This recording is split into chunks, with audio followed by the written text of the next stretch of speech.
The sunshade was striped a sleepy yellow. Its canvas faded at the edges where salt air had licked it for years.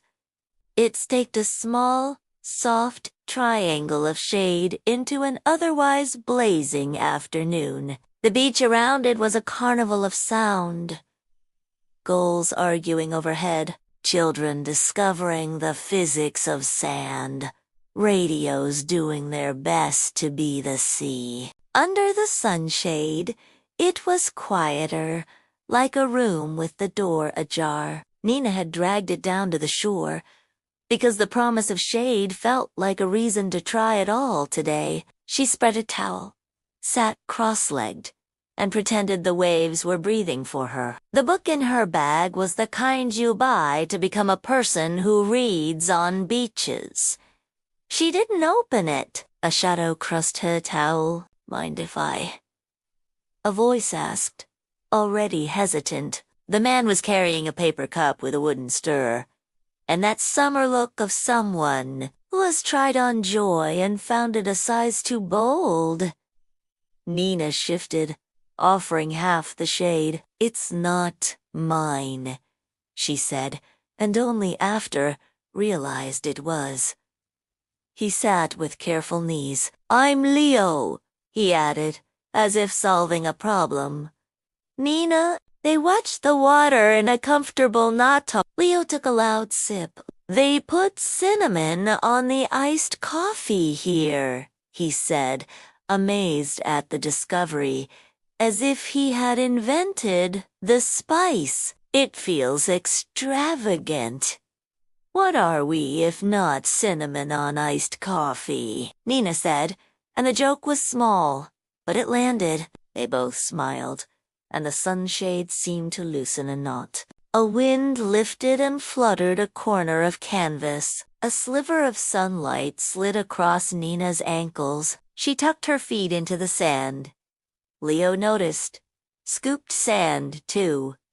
An unconscious mirroring. "You live here?" he asked. "Not really. I've been renting a small place near the dunes for an in-between." She tried again. "A year that got complicated and then wouldn't done clench." He nodded. "My mother used to say the year is a room with 12 windows. Some months you open the wrong one and wonder why the view is terrible." Nina laughed before she meant to. "What did she do for a living?" "She sold umbrellas," he said straight-faced. "Then, no, she taught math." Same thing some days. The tide eased up the sand, smoothing footprints. A child's kite dipped, recovered, tried again. Leo stirred nothing with his stirrer. "I came down to make a decision." He gestured with his chin toward the glittering horizon. "Take a job that's a little too shiny and very far away, or keep the one that is decent and close to my father."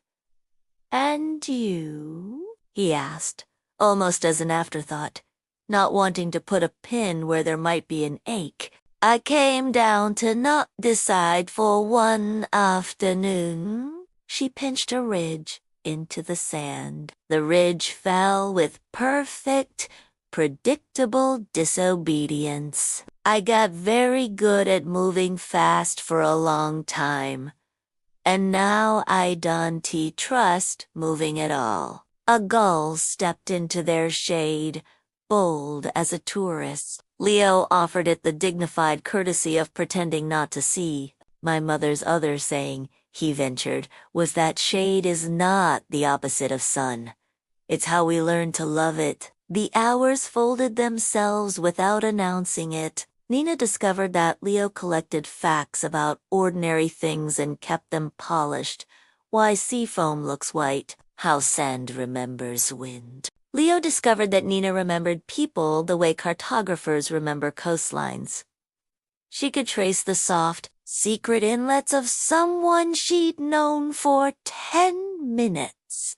No judgment, just shape. Near 5 o'clock, a trumpet from the boardwalk threaded a melody through the noise, low and honeyed. Nina turned her head toward the sound. "Do you ever feel like the world is trying to tune you?" she asked.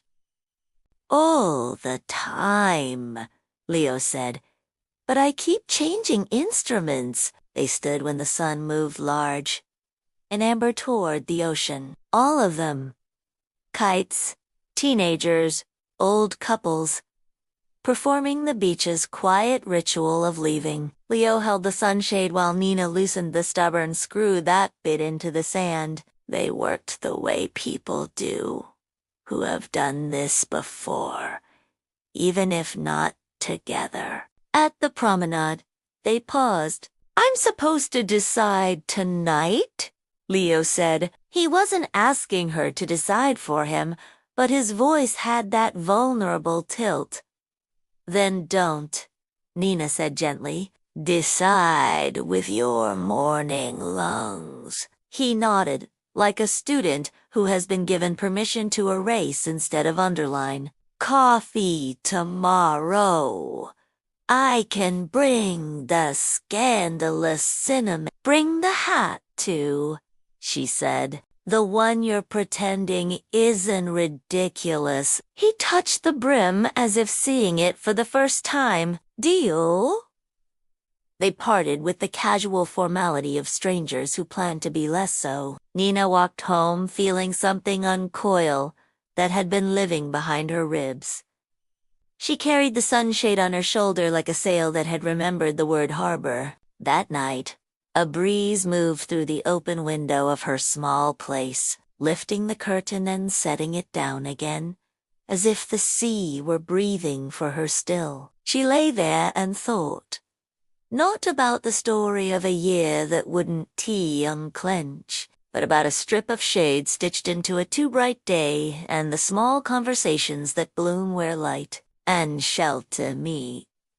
Closing quote. Sometimes the brightest moments are born in the deepest shade.